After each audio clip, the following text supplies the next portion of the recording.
Halo semuanya, selamat datang di analisis mendalam kita kali ini. Pernah dengar soal filosofi trading mancing dolar? Nah, belakangan ini sosok trader bernama Aris, atau yang lebih dikenal dengan julukan mancing dolar, lagi viral banget nih dan memicu banyak perdebatan di dunia investasi. Jujur saja, klaim-klaimnya cukup kontroversial. Pertanyaannya, apa iya dia menemukan semacam celah jenius di pasar yang selama ini disembunyikan elit finansial? Atau ini cuma sensasi belaka? Oke, mari kita bedah secara objektif, murni berdasarkan data yang ada. Kita bakal membedah beberapa hal krusial di sesi ini. Mulai dari klaim akurasinya yang dibilang super tinggi, kenapa indikator arus utama itu bisa jadi cuma ilusi, bahayanya mentalitas all-in, mitos soal nabung saham, gimana sih cara dia kelola modal kecil, sampai sebuah peringatan makroekonomi soal tsunami pasar global. Yuk, langsung kita mulai. Bagian pertama, klaim prediksi akurasi tinggi. Kita bongkar dulu rekam jejak yang bikin heboh jagat maya ini. Jadi begini, bayangin kalau kamu bisa menebak arah pergerakan pasar hampir selalu benar. Terdengar mustahil kan? Tapi menurut klaim sumbernya, dia udah bikin 198 prediksi sukses loh. Nggak cuma di satu instrumen, tapi melintasi saham, kripto, sampai komoditas. Dan yang bikin orang geleng-geleng kepala, tingkat keberhasilannya diklaim nyentuh angka 90%. Di dunia trading, angka segitu tuh bener-bener anomali dan nyaris dianggap fiksi. Nggak heran kalau forum-forum investasi langsung rame berdebat. Coba deh kita lihat beberapa prediksi besarnya. Tanggal 7 Januari, dia udah bunyiin alarm peringatan tepat sebelum IHSG kita beneran anjlok. Terus selang beberapa minggu, di tanggal 28 Januari, dia bilang harga emas bakal jatuh. Dan tebak, itu kejadian dan tercatat sebagai salah satu penurunan terburuk dalam 43 tahun terakhir. Gila kan? Puncaknya dia secara akurat memprediksi kejatuhan Bitcoin dari level tertinggi sampai ke titik 81.000. Pertanyaan besarnya, gimana caranya dia bisa panen cuan saat mayoritas dari kita malah panik karena portofolio berdarah-darah? Ini bawa kita ke bagian kedua, yaitu ilusi indikator. Kenapa analisis teknikal yang dipakai sejuta umat itu, menurutnya malah bisa jadi sebuah jebakan mematikan? Kritik utamanya tuh nyasar langsung ke alat tempur yang dipakai hampir semua trader retail kayak kita. Coba pikirin deh, teori Dow lahirnya tahun 1900, terus indikator RSI dibikin tahun 1978, dan MACD di tahun 1979. Ini indikator usianya seumuran kakek nenek kita loh. Hah, logikanya dia cukup menohok sih. Kalau indikator peninggalan abad lalu ini masih ampuh dipakai di pasar modern, yang sekarang udah dikuasai algoritma kecerdasan buatan super canggih, nggak mungkin dong 90% trader retail zaman sekarang masih terus-terusan kehilangan uang alias boncos. Masuk akal juga kan? Nah, dari situ dia menarik satu kesimpulan tajam. Dia percaya banget kalau berita arus utama dan grafik tradisional yang kita pelototin tiap hari itu sebenarnya udah disetir sama para whales alias bandar raksasa penggerak pasar. Tujuannya buat apa? Buat mancing kita, para investor harian, supaya beli di harga pucuk. Istilah kasarnya, kita ini cuma dijadiin exit liquidity. Kita beli barang di harga super mahal, supaya para paus ini bisa jualan dan mencairkan profit triliunan mereka dengan mulus tanpa bikin harga pasar anjlok duluan. Nyesek ya dengernya.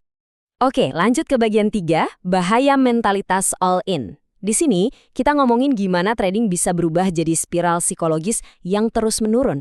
Kerusakan sistemik di pasar tadi ternyata makin parah karena kelemahan psikologis kita sendiri, terutama godaan buat all-in atau masukin semua modal sekaligus. Efek dominonya tuh ngeri banget loh. Pas kamu pertaruhkan semua uangmu dan posisinya langsung merah alias kena floating loss, efeknya nggak cuma berhenti di layar HP. Kepanikan itu kebawa ke kantor, bikin mood hancur dan kerjaan jadi berantakan. Puncaknya, stres itu kebawa pulang ke rumah dan ujung-ujungnya kamu berantem sama pasangan. Kehancuran finansial itu bisa bermutasi jadi kehancuran mental dan keluarga dalam sekejap. Selain merusak mental, all-in itu ibarat kamu maju perang tanpa pelindung dada.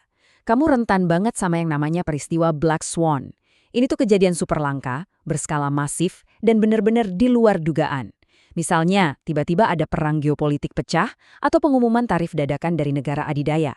Peristiwa kayak gini bisa langsung menyapu bersih seluruh modalmu sedetik itu juga.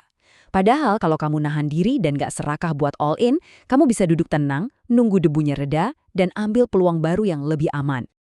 Kita masuk ke bagian 4, mematahkan mitos menabung saham. Ini saatnya dia menantang apa yang disebutnya sebagai propaganda finansial arus utama. Mancing dolar ini benar-benar berani melawan arus. Kamu pasti sering dengar mantra, yuk nabung saham, atau strategi beli dan tahan selamanya kan? Menurut dia, narasi itu jarang banget berhasil kalau kamu bukan institusi bank raksasa. Dia juga nggak setuju sama konsep dollar cost averaging atau DCA yang asal-asalan. Beli saham terus-terusan secara rutin waktu harganya lagi nyungsep, itu bukan investasi pinter. Bukannya dapat harga rata-rata yang murah, kamu malah bisa terjebak nyangkut di perusahaan yang fundamentalnya diam-diam lagi membusuk dari dalam. Terus kalau gitu solusinya gimana dong buat pemula? Nah, di bagian 5 ini kita bahas cara mengelola modal kecil lewat strategi anomali compounding. Buat kita-kita yang modalnya mungkin masih pas-pasan, pendekatan dia cukup logis. Daripada ngejar untung gila-gilaan lewat satu tebakan hoki yang all-in, dia lebih nyaranin strategi compounding, alias menggulung modal secara matematis. Jadi kamu masuk di titik yang aman dengan modal kecil, lalu digandakan berurutan. Gulung 10 juta jadi 20 juta, 20 jadi 40, terus 40 jadi 80. Ini tuh taktik terukur banget. Ibarat menyusun batas satu persatu, kekayaan masif bisa terbangun seiring waktu, tanpa harus bikin jantungan karena mempertaruhkan segalanya di satu titik. Strategi ini bergantung banget sama caramu melihat uangmu sendiri. Anggap aja modal tradingmu itu kayak peluru di medan tempur. Aturan emasnya, jangan pernah berondongkan semua amunisi kamu secara membabi buta. Kamu wajib membagi modal itu jadi beberapa porsi strategis. Jadi, kalau tembakan pertamamu meleset gara-gara pasar turun tak terduga, kamu nggak mati kutu. Kamu masih nyimpan peluru cadangan di sabukmu yang siap dieksekusi di titik yang jauh lebih murah dan pastinya lebih aman. Dan akhirnya, bagian 6. Tsunami pasar global. Ini bukan lagi soal layar trading pribadi, tapi sebuah peringatan makroekonomi yang sangat mendesak. Sekarang, coba kita zoom out sedikit dan lihat peta ancaman global. Belum lama ini, Bank Sentral Jepang atau Bank of Japan mutusin buat naikin suku bunga mereka dari 0% ke 0,25%. Buat orang awam, angka 0, sekian mungkin kedengarannya sepele banget ya. Tapi hati-hati, di dunia finansial global, ini tuh ibarat gempa bumi historis. Keputusan ini secara resmi mengakhiri era uang gratis di Jepang yang udah berlangsung selama puluhan tahun. Memangnya sebahaya apa sih kenaikan sekecil itu? Nah, kuncinya ada di praktik yang namanya yen carry trade. Ceritanya, selama bertahun-tahun, institusi kelas dunia minjem uang yen karena bunganya super murah, lalu uang itu dipakai buat borong aset berisiko tinggi di seluruh dunia, termasuk kripto dan saham di Amerika. Masalahnya, begitu bunga di Jepang tiba-tiba naik, nilai yen otomatis ikut menguat tajam. Beban hutang para institusi ini membengkak drastis seketika. Mereka pun panik dan terpaksa melakukan aksi jual massal, jual saham, jual kripto di mana-mana cuma demi melunasi hutang yen mereka. Hasilnya, triliunan dolar likuiditas global tersedot keluar seketika. Berbekal semua pemahaman dari anomali ini, kita cuma bisa nanya satu hal krusial buat dompet kita masing-masing. Apakah anjloknya Bitcoin dan saham global belakangan ini cuma koreksi sehat biasa?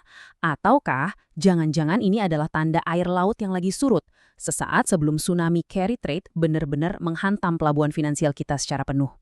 Itu pertanyaan besar yang wajib kamu renungkan baik-baik sebelum menaruh Rp1 pun di pasar saat ini. Terima kasih sudah menyimak analisis mendalam kita kali ini. Teruslah riset, tetap skeptis, dan pastinya selalu waspada. Sampai jumpa.